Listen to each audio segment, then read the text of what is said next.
Vaqtlararo sayohat qilish ko'pchilikning orzusi hisoblanadi. Aynan muzeylar, mamlakat tarixi, mana shu yerda istiqomat qilgan ajdodlarimizning yashash tarzlari, madaniyatlari haqida so'zlovchi maskan hisoblanadi. Shuning uchun ham muzeylarga tirik tarix deya ta'rif beramiz. 2021-yilda Namangan viloyati Chortoq tumanining Koroskon mahallasida mo'jazgina muzey tashkil etildi. Aynan mana shu joyda istiqomat qiluvchi tadbirkor tomonidan va biz ayni paytda Koroskon tarixiy muzeyidamiz. Bugungi kunga kelib ushbu maskan o'zini faoliyatini kengaytirmoqda. Dastlab 600 dan ortiq eksponatlari mavjud bo'lgan bu yerda endilikda 3000 dan ortiq tarixiy manbalar yig'ildi va muhimi mazkur jarayonlar davom etmoqda.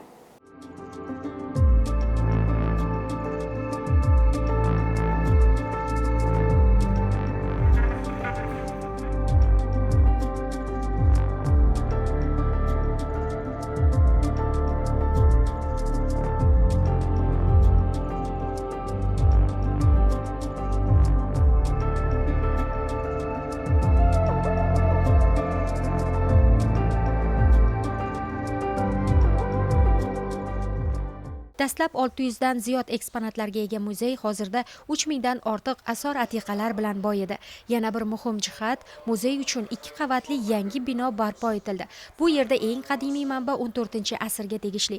Eksponatlarning asosiy qismi 19-20 asrga oid tarixdan hikoya qiladi.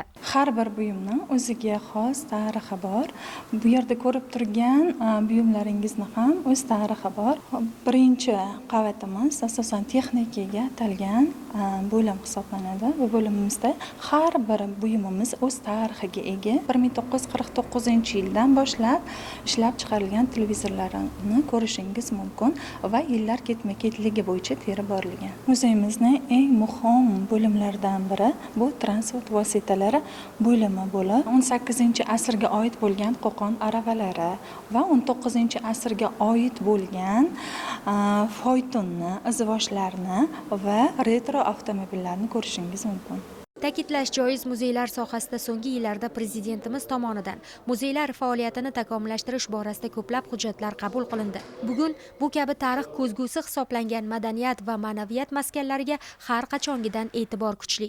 Bu borada mamlakatimizda ibratli ishlar izchil davom etyapti. Xususan mazkur muzey faoliyatini qo'llab-quvvatlash, uni nafaqat mahalliy, shuningdek xorijiy sayyohlar tashrifi gavjum hududlardan biriga aylantirish maqsadida Koroskon tarixiy muzeyiga O'zbekiston tarixi muzeyi direktori Janatxon Ismoilova keldi. Bu borada katta tajribaga ega mutaxassis tashkilotchilarga zarur tavsiyalarni berib o'tdi. Mana shu qishloqda ochilgan muzey haqida men eshitdim va uni o'z ko'zim bilan ko'rish uchun ishtiyoq bilan bu yerga keldim. Buni birinchi sababi mana shu qishloqda yashovchi Jamol Nizomov, ya'ni tadbirkor Jamol Nizomovni shaxsan o'zi tomonidan bunyod etilgan 2 qavatli bino va mana shu binoni ichida shakllangan mana shu qishloqni tarixi bilan, madaniyati bilan, shu qishloqni o'tmishi bilan bog'liq bo'lgan osoriy atiqalarni o'zida namoyish qilayotgan muzey bo'ldi. Albatta bu muzeylarni biz O'zbekistondagi faoliyatini agarda bir nazar soladigan bo'lsak, bugungi kunda mana shu davlat muzeylaridan tashqari yoki bo'lmasa vazirliklar, turli tashkilotlarga qarashli bo'lgan muzeylardan tashqari xususiy muzeylar barmoq bilan sanarli va bugungi mana shu muzeyda turib men aytdimki, bu mana shu O'zbekistonda tashkil etilgan xususiy muzeylarni eng namunalisi deb hisoblayman. Sababi avvalambor bu muzeyning binosi mana shu muzeylarning talabiga javob beradi va ikkinchidan u mana shu muzeyga kirgan tashrifchini kayfiyatini ko'taradigan, yorug', shu bilan birga juda ham yaxshi dizayn usullaridan foydalanganligi bilan ajralib turadi. Endi muzeyning binosiga kirish mana shu joyini ham to'xtalib o'tmoqchiman. Umuman mana shu xorijiy muzeylarda ham, hozirgi O'zbekistonda yangi tashkil etilayotgan muzeylarda ham muzeyning binosini atrofidagi landshaft dizayniga juda katta e'tibor berilyapti. Uni binosini arxitekturasiga katta e'tibor berilyapti. Albatta bu ham zamon talabi, ham bugungi turistlarimizning talabi desak ham mubolag'a emas. Va men mana shu tashqaridan kirib kelayotganda hop mana shu muzey atrofidagi muhitni ko'rdim va bu yerdagi bog'lar chiroyli, mehmonxonalar, shu bilan birga milliy taomlar mana shu ovqatlanish shoxobchalarini tashkil etilganini ko'rdim va muzey ham va mana shu yerda muzeyni tarkibiy qismi bo'lgan kutubxona ham bular hammasi bir-biriga mutanosib ravishda shakllantirilgan, o'zini tarixiga, o'zini madaniyatiga befarq emas. U mana shu jamiyatni o'ylayapti, u keyingi avlodni o'ylayapti va mana kirib kelayotgan bizni barkamol avlodimizni o'ylayapti va shu bilan birga kelajak bilan o'tmishni bir-biriga bog'lab qo'yadigan tashkilotni tashkil etyapti. Bu asosan aynan shu qishloqni tarixi bilan bog'liq. Mana biz agar birinchi mana shu bo'limga ko'radigan bo'lsak, bu yerda biz 20-asrning o'rtalarida mana shu o'zbek xonadonini qanaqa bo'lganini kitob o'qib emas, ko'z bilan ko'rib tasavvur qilyapmiz. Ya'ni bu yerdagi har bitta osori atiqa, har bitta eksponat o'sha davr muhitini beradi. 50-chi, 60-chi, 70-chi yillardagi mana shu bitta oddiy o'zbek xonadonini, mana shu xonadonida mavjud bo'lgan, o'sha paytda mavjud bo'lgan barcha narsalar shu yerda mujassam etilgan.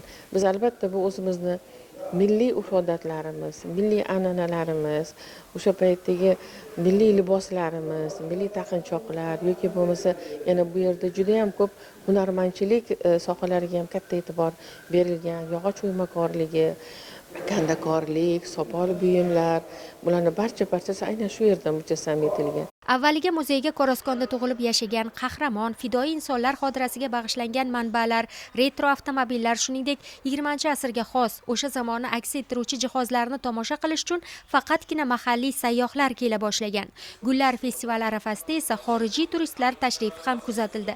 Ziyoratchilarning iliq taassurotlari, ayniqsa bundan 70-80 yillar avvalgi hayotni aks ettiruvchi eng qiziqarli detallar. Muzey tashkilotchisi Jamol Nizomovga yanada shijoat bag'ishladi. U mamlakatimiz tarixiga oid qiziqarli asori atiqalarni nafaqat mahalliy aholidan to'plagan, shuningdek Fransiya, Rossiya, Qozog'iston kabi mamlakatlardan olib kelingan manbalar ham bor. Hozir bilamiz, 2020-yilda prezidentimizni tashabbuslari bilan G'alaba bog'iga asos solindi.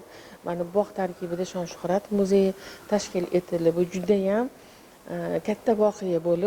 O'sha juda ham mamlakatimiz tarixida juda ham katta voqea bo'ldi, chunki bizni salkam 2 millionga yaqin o'zimizni mana shu O'zbekistonda yashagan bizni ota bobolarimiz, shu ajdodlarimiz hammasi aynan mana shu urushga, Ikkinchi jahon urushiga safarbar qilingan edi. Qorasonlik shu fuqarolarning Ikkinchi jahon urushidagi ishtiroki va birgina mana shu Chortoq tumani o'zidan 11 mingdan ortiq, salkam 12 mingga yaqin fuqarolarimiz mana shu Ikkinchi jahon urushida ishtirok etgan. Albatta ularning orasida qoraskonlik fuqarolarimiz ham bor edi va biz mana shu yerda albatta mana shu qishloqdan Ikkinchi jahon urushiga borgan, u yerda qahramonlik ko'rsatgan, halok bo'lgan, bedarak yo'qolgan insonlar haqida to'liq ma'lumot olishimiz mumkin. Va yana bir shunaqangi bir diqqatga sazovor joylari borki, bu yerda mana shu Ikkinchi jahon urushida ishtirok etgan deyarli juda ko'p jangchilarni oilaviy mana shu oilalari tomonidan taqdim etilgan hujjatlari juda ham ko'p va ayniqsa biz ko'rishimiz bu yerda o'sha yillarda chop etilgan, nashr etilgan matbuot, ya'ni gazetalarni ko'rishimiz mumkin va bu gazetalarda bizni mana shu o'zbekistonlik qahramonlarimizni jasoratlari haqidagi maqolalarni ham ko'plab uchratish mumkin. Juda ko'plab antikvariat do'konlarini, bozorlardan borib aynan mana shu davrni yoritishga nima desam ekan, asos bo'la oladigan osori atiqalarni to'plashga muvaffaq bo'lgan. Matbuot, milliylik, texnika bo'limlaridan tashkil topgan muzeyda 3000 dan ziyod kitob va gazetalar, 18-20 asrlarda o'zbek xalqi oilasining turmush tarzini namoyon etuvchi jihozlar, kiyim-kechaklar, uy ro'zg'or buyumlarini ko'rish mumkin. Shuningdek, 18-asrga mansub Qo'qon arava, fayton va 20-asrga oid avtomobillarning nusxalari ham o'rin olgan. Men bundan 60 yilga oldingi hayotga qaytdim. Sababi bu yerga qo'ygan eksponatlarning juda ko'pini o'z qo'limiz bilan ishlatganmiz, ko'rganmiz va bu yerda yana yuqori qavatda shuni ishlatgan odamlarni ko'rinib, umuman boshqacha hayajon bosida. Demak, o'tmishni eslash va bugunga taqqoslash narsasi kelyapti. Buning uchun endi biz muzeylarni ko'rish, ularni farzandlarimizga o'rgatish masalasi shunday kelib turibdi hozir o'ziga. Kelib ko'rsating, mana seni avlodlaring, mana opalaring, mana uning turmush tarzi, mana shu gilamlar 100 yil oldindagi to'qilgan gilamlar. Shu yerda shu qishloqda qilingan gilamlar. Bugungi kundagi telefonlarimizni qarang, mana shularni biz avlodlarimiz ishlatgan. Bu kerak bo'lsa o'sha o'tgan davrdagi urush davrlarida katta ish bergan yoki bitta qishloqni ikkinchi qishloq o'rtasida bog'lash uchun katta ishlar bergan telefonlar, mana shularni qo'yishi bu ani bolalarimizga hozir erta qo'shqab ko'rinyapti. Tushuntirganingizdek iyi deyapti. Uni qo'yilgan eski radiolar hammasi bu hammasi o'sha demak hayotni shundan oddiydan murakkab qarab boshdan kelganini ko'rsatib turibdi. Mana mashingada ishlatganmiz o'zimiz bor. Shuningdek, muzey numizmatika namunalariga ham boy.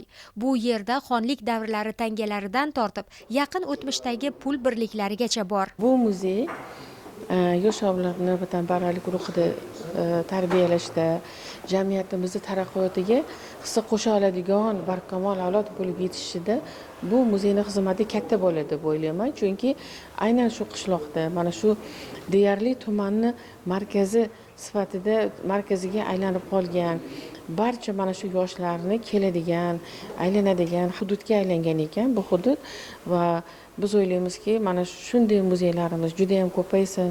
Minglab muzeylarga asos bo'ladigan qudratli tariximiz bor bizni. Va mana bu yerda ochilayotgan mana shu muzey ham mana shu muzeylar qatoriga kiradi.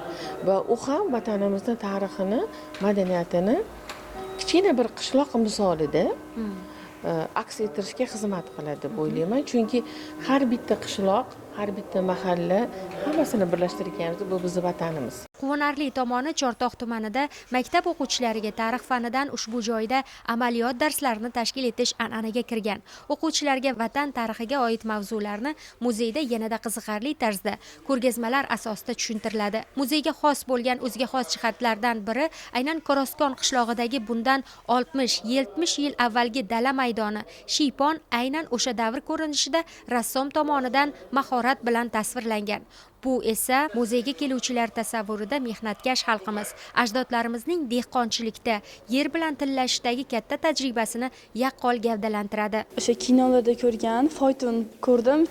Ayniqsa biz oldin ko'rmaganmiz. O'sha televizor, radio, kitoblarda o'qigan har xil qadimiy o'sha ta'riflarni biz ko'zimiz bilan yaqqol ko'rib, bizga juda ham yoqdi. Hozir biz ishlatayotgan telefonlarning oldingi rusumlari xuddi o'tgan asrga tushib qolgandek bo'ldim. Har bitta inson tarixini bilish uchun muzeylarga kelib, tarixni bilib, kitobdan emas, ko'z bilan ko'rib o'rganish ham kerak ekan. Darhaqiqat, tariximiz, boy madaniy merosimizni bugungi va kelajak avlodlarga namoyish etadigan, o'zida bebaho namunalarni saqlayotgan muzeylar yoshlar ma'naviyati, madaniy saviyasini yuksaltirishda katta ahamiyatga ega. Bu xazina yillar davomida boyib, to'lib boraveradi. Eng katta boylik esa muzeylar orqali xalqimizning o'tmishga, tarix va madaniy merosga bo'lgan hurmat va ehtiromi oshadi.